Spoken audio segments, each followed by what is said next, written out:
باللہ من الشیطان الرجیم بسم اللہ الرحمن الرحیم۔ تبصرۃ المتعلمین میں کتاب التجارت کو پڑھتے ہوئے ہم لوگ 6 فصل مکمل کر چکے ہیں۔ 7ویں فصل ہماری ہے فیما یدخل فی المبیع، وہ چیزیں کہ جو بیچنے میں داخل ہوتی ہیں، یعنی جب ہم نے کچھ بیچا تو اس کے ساتھ کیا کیا چیزیں شامل ہوں گی، کون سی ایسی چیزیں ہیں کہ جو ہم اس کو نہ بیچیں پھر بھی اس بکری میں شامل ہو جائے گی۔ کرمن باع ارضا دخل فیہ النخل والشجر مع الشرط، کہ اگر کوئی زمین بیچے، ٹھیک ہے، تو دخل فیہ النخل والشجر مع الشرط، یعنی اگر بیع میں یہ شرط ہو کہ پیڑ اور پودے کے ساتھ جو اس میں ہے میں لوں گا، تو پھر وہ بھی اس بیع میں کیا ہوگا، داخل ہوگا۔ پتہ چلا غلام علی نے کوئی زمین خریدی، زمین میں 5 آم کے پیڑ تھے، بیچنے والے علی اصغر تھے۔ علی اصغر نے کیا کیا، سودا طے کر کے 5 پیڑ کاٹ کے لکڑی بیچ دی۔ تو کہا نہیں، جو زمین میں پیڑ موجود ہے، چونکہ جب دیکھا تھا غلام علی نے پیڑ موجود تھے، سودا پیڑ کے ساتھ ہوا تھا، تو پیڑ بھی اس مبیع میں کیا ہوگا، داخل ہوگا اور شامل ہوگا۔ وَإِلَّا فَلَا، اگر شرط نہ کی گئی ہو، مثلا آپ پہلے ہی علی اصغر کہہ دیں کہ زمین آپ کو میں بیچ رہا ہوں، کہ پیڑ نہیں بیچ رہا ہوں، پیڑ میں کاٹ لوں گا، صحیح ہے، تو کیا پیڑ داخل ہوگا، پھر داخل نہیں ہوگا۔ وَيَدْخُلُ لَوْ قَالَ، اور اس میں داخل ہوگا اگر کہے بِعْتُكَهَا وَمَا أَغْلَقُ عَلَيْهِ بَابُهَا، کیا مطلب ہوتا ہے، یعنی میں نے یہ زمین بیچی اور وہ کچھ بیچا جس پر اس کا دروازہ بند ہوتا ہے، تو اس میں کیا ہوگا، تمام چیزیں اس میں داخل ہو جائیں گی۔ مثلا یہ باؤنڈری اگر سلطان بھائی بیچنے لگ جائیں تو اس میں جو کچھ ہے وہ بھی بکے گا، کہ خالی یہی زمین پوری بکے گی، سب بک جائے، بکنا ہے نا۔ ہم نے مکان بیچا تو مکان کا جو سامان ہے وہ بھی بکے گا کہ نہیں بکے گا، تو کھڑکی دروازے نہیں بیچوں گا، یہ کوئی بات ہوئی؟ مکان کیا ہوتا ہے، سب کا ہوتا ہے۔ بِعْتُكَهَا، میں نے آپ کو یہ سامان بیچا، وَمَا أُغْلِقُ عَلَيْهِ بَابُهَا، اور جن چیزوں پر اس کا دروازہ بند ہوتا ہے وہ سب چیزیں میں نے آپ کو بیچ دیں۔ وَيَدْخُلُ فِي الدَّارِ الْأَعْلَى وَالْأَسْفَلِ إِلَّا أَن يَسْتَقِلَّ بِالسَّكْنَ عَادَةً، کہہ رہے ہیں گھر اگر بیچ رہے ہیں، آپ کا گھر ڈبل منزلہ ہے، تو ایسا نہیں ہوگا نیچے کا بکے گا اوپر کا نہیں بکے گا، اوپر کا بکے گا نیچے کا نہیں بکے گا، صحیح ہے، سوائے اس کے کہ دونوں کے سکن کیا ہوں، مستقل ہوں۔ کیسے فلیٹ سسٹم ہوتا ہے کہ اوپر والے کا نیچے والے سے کوئی رابطہ نہیں ہوتا، کہ اگر ایسا بنا ہوا ہے تب الگ چیز ہے کہ نیچے والا الگ بکے گا، اوپر والا الگ بکے گا، لیکن اگر مکان ہے جو نیچے بھی ہے اور اوپر بھی ہے، صحیح ہے، بیٹھک بھی ہے، دالان بھی ہے، تو کہا سب اس میں داخل ہو جائے گا۔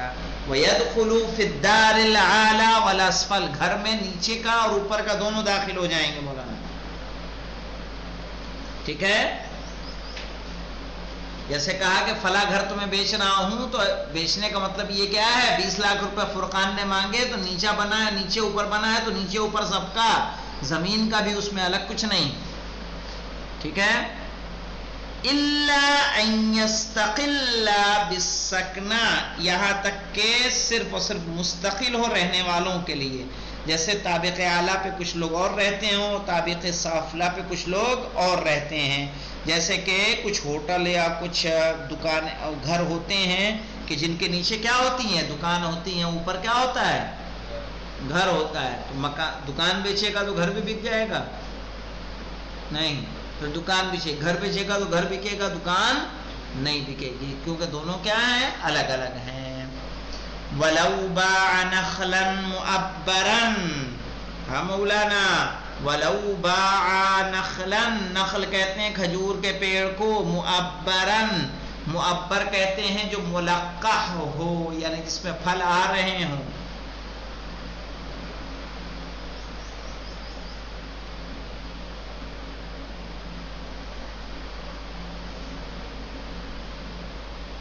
فَالثَّمَرَةُ لِلْبَائِعِ، تو ثمرہ کس کا ہوگا؟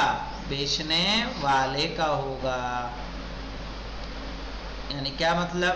میں نے کھجور کے پیڑ جو آمادہ ہیں اس میں میں نے محنت کر دی تھی، اب پھل آ رہے ہیں اور اس کو بیچ دیا، تو بیچنے کے بعد بھی پھل کس کے رہیں گے؟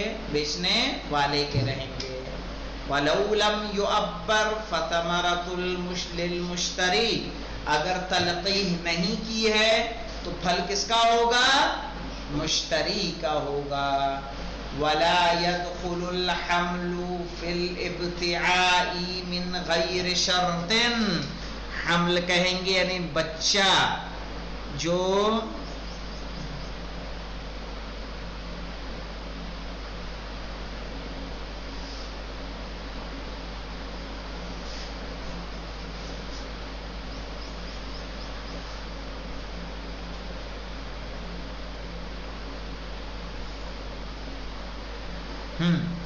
کہہ رہے ولو، ہاں یہاں دیکھیں وَلَا يَدْخُلُ الْحَمْلُ فِي الْإِبْتِعَاءِ، وہ بچہ جو ابھی حمل میں ہو، ماں کے پیٹ میں ہو، جیسے گائے بھینس ہے، صحیح ہے، تو بنا شرط کے وہ بیچنے میں بکری میں داخل نہیں ہوگا. مثلا یہ نہیں کہہ سکتا کہ میں نے تمہیں گائے بھی بیچی، اس کے پیٹ میں جو بچہ ہے وہ بھی بیچا، نہیں، وہ ابھی خارج میں نہیں آیا کہ آپ اس کو بیچیں گے. فَلَوْ اسْتَثْنَى نَخْلَةً كَانَ لَهُ الْمَدْخَلُ إِلَيْهَا وَالْمَخْرَجَ مِنْهَا وَمَدَى جَرَائِدَهَا فِي الْأَرْضِ، اگر اس میں سے کچھ پیڑ کو الگ کر دے، مثلا باغ بیچا آپ نے، سمجھ رہے ہیں غلام علی صاحب، ایک باغ تھا، باغ پورا بیچ دیا آپ نے، کہی 5 پیڑ جو کنارے والے ہیں یہ میں اس کو بیچوں گا نہیں، یہ میرا پرسنل رہے گا. تو آپ کیا کریں گے؟ اسی باغ سے اس کا جو بیچا ہے اس میں سے بھی آپ آ جا سکتے ہیں، کیونکہ آپ کا وہاں پر کیا ہے؟ کچھ پیڑ آپ کے ہیں. وَلَا يَدْخُلُ الْحَمْلُ فِي الْإِبْتِعَاءِ مِنْ غَيْرِ شَرْطٍ فَلَوْ اسْتَثْنَى نَخْلَةً، اگر ایک کھجور کے پیڑ کو الگ کر دے، كَانَ لَهُ الْمَدْخَلُ إِلَيْهَا، تو وہاں سے انٹری لے سکتا ہے، وَالْمَخْرَجُ مِنْهَا، اور اسی سے نکل سکتا ہے، وَمَدَى جَرَائِدُهَا فِي الْأَرْضِ. کیا معنی ہوگا؟ اس کے معنی یہ ہے کہ جو اس کے نیچے سے زمین جو پیڑ کے نیچے کے دائرے میں آ رہی ہے، وہ زمین بھی کیا ہے؟ اس کے لیے جائز ہے کہ اس میں اٹھے بیٹھے اور وہ اس کے حصے میں ہوگی، ہے نا. پیڑ کا سایہ جتنے میں آ رہا ہے، یعنی بہت زیادہ جو اپنے حدود سے اگر باہر نہیں نکل رہا ہے، تو پیڑ کا جو ایریا گھیر رہا ہے اس کے نیچے کی زمین کس کی رہے گی؟ اس شخص کی رہے گی. ایسا نہیں کہ ایک پیڑ اگر اس نے الگ کیا ہے تو خالی پیڑ کی جڑ کا جو حصہ ہے اتنا الگ ہوگا، نہیں، بلکہ جو اس کے نیچے کا حصہ ہے وہ سارا کا سارا اس کا ہوگا. الحمدللہ رب العالمین.